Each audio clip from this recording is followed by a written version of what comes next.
So Kosei Tanaka has announced that he's going to be fighting for the second time this year, and this will come against the South African world ranked, I believe, number 9 in the WBC and number 5 in the WBO, Yanga Sigqibo. Now, Tanaka will be making his, obviously, like I stated before, having a second fight this year. The first was against a guy by the name of Masayoshi Hashizume.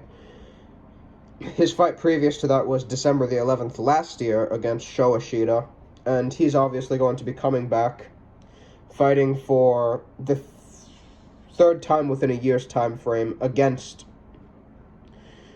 Yanga Sigqibo, who is himself coming off of a string of victories. He has not lost since, I believe, his 5th or 6th professional fight, where he fought currently world-ranked strawweight contender Ayanda Ndulani when he was much younger. Obviously, he's grown up since then, and now he's effectively established himself as a contender at Superfly. His most notable victories to date have been against the likes of Chris Paulino and, of course, sort of fringe contender Kevin Lara. Kevin Lara himself challenged against Kazuto Ioka a number of years ago at flyweight.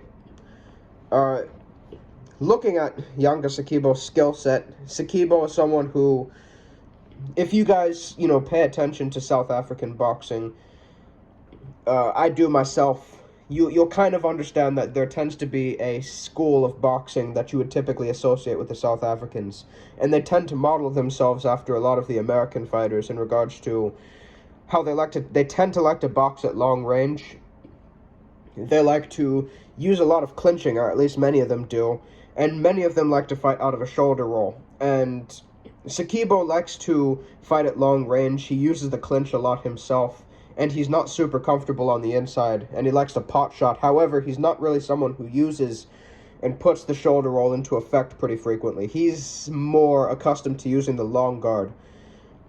And the thing with him is, even though he doesn't have a high knockout ratio, his negative fighting kind of exacerbates his lack of power. He actually can punch. And he's able to get punches even with his arm extended out in that sort of long guard, which makes himself sort of... It's difficult to avoid his punches because they tend to be pretty short. Tanaka... this fight, I think, is a fight where Sigqibo is definitely at a bit of a disadvantage. Tanaka has fought guys who are similar to him or of similar attributes. Sigqibo's relatively tall for the weight class, but Tanaka has fought Sho Ishida, who's about 5'8", with a 67-odd inch reach, which is 4 inches long, 3-4 inches longer than Tanaka, 4 inches taller than him. Tanaka is going to have the advantage in work rate, in overall athleticism, and he's going to be more dynamic in terms of the ranges in which he can fight. Watching his fight against Hashizume, he definitely seemed to expand upon some of his skills and is improving his come-forward ability. If you watch his fight against Jonathan Gonzalez and even the Sho Ishida fight, he's not really on his toes. He doesn't use a lot of bouncing, and he is much more immobile on his front foot.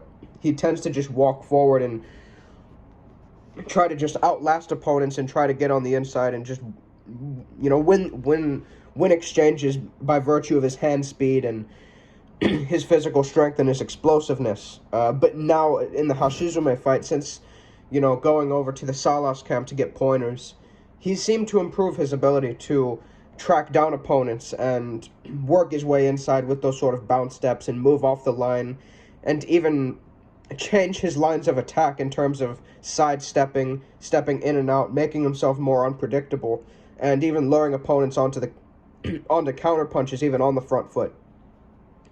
But obviously, this is a much more tricky opponent than Hashizume, so he's going to have to take the fight inside. However, considering the fact that Sigqibo is not someone who uses his feet that much, he tends to like to...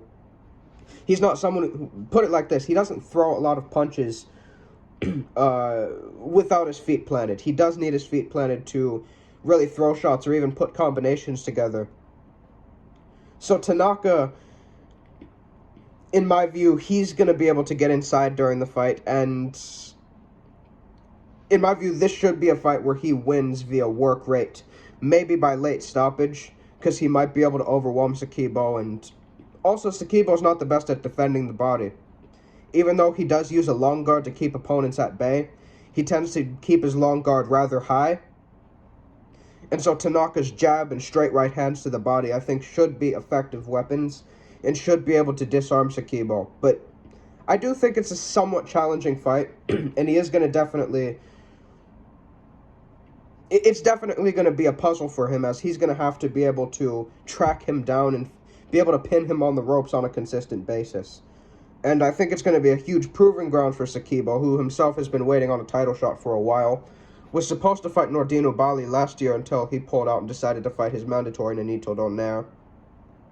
And Sigqibo, we're going to definitely see how good his punch resistance is. His stamina is going to be tested significantly. We're going to see how good his body resistance is and how effectively he's going to be able to control distance once his plan A probably inevitably fails. So, pretty good fight for Tanaka. This should likely elevate him in the WBO rankings, so he might look to get a rematch with Ioka. Or, he did attend the Fernando Martinez versus Yerwin Ancajas fight, so he might be looking to get an opportunity at Martinez, should Martinez get past his mandatory Jade Bornea in his next fight. So, I'm looking forward to this. Tanaka's obviously going to be having his 4th fight at the division at 115, while he looks to potentially become a 4-division world champion and solidify what is at least heading towards the trajectory of a Hall of Fame career. And we'll also get to see how much he improves, as he has come over to the States to get pointers from certain trainers and even other sparring partners who can add a few more wrinkles to his game. So anyways, just wanted to kind of bring attention to this fight. I'll probably maybe do a preview of the fight a little bit closer towards it, but I'm rather pleased with the opponent, as he was probably unlikely to get a top 10 opponent to begin with. Sigqibo's probably the number 2 fighter in South Africa at the division, behind Landy and Geke. So, yeah, anyways, I'm good. Have a good one.